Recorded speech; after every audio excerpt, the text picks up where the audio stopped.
कर्जत तालुक्यात सध्या राजकीय रणधुमाळी शिगेला पोहोचली आहे। आमदार महेंद्र थोरवे यांच्या नेतृत्वाखाली महायुतीने नेरळ जिल्हा परिषद गटातून सौ सुनीता सुरेश टोकरे आणि आमदामत पंचायत समिती गणातून नरेश मसने व नेरळ पंचायत समिती गणातून सौ नम्रता नितीन कांदळगावकर यांना उमेदवारी दिली आहे। या उमेदवारींनी सध्या प्रचाराचा धडका लावला असून गावोगावी त्यांना जनतेचा उदंड प्रतिसाद मिळत असल्याचे चित्र पाहायला मिळत आहे।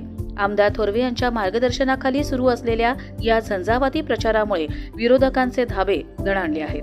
कार्यकर्त्यांमध्ये मोठा उत्साह असून यावेळी नेरळ जिल्हा परिषद आणि नेरळ दामत पंचायत समितीवर महायुतीचाच फगवा फडकणार असा विश्वास कार्यकर्त्यांकडून व्यक्त केला जात आहे।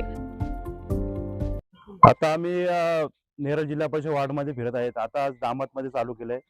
शेलू असेल, दामत असेल, बेडदेव असेल, चांगल्या प्रकारे लोकांचा उत्स्फूर्त असा प्रतिसाद मिळत आहे।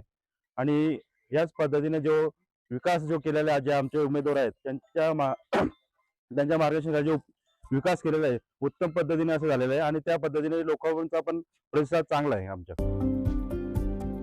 कर्जत लाईव्ह साठी महेश भगत, नेरळ।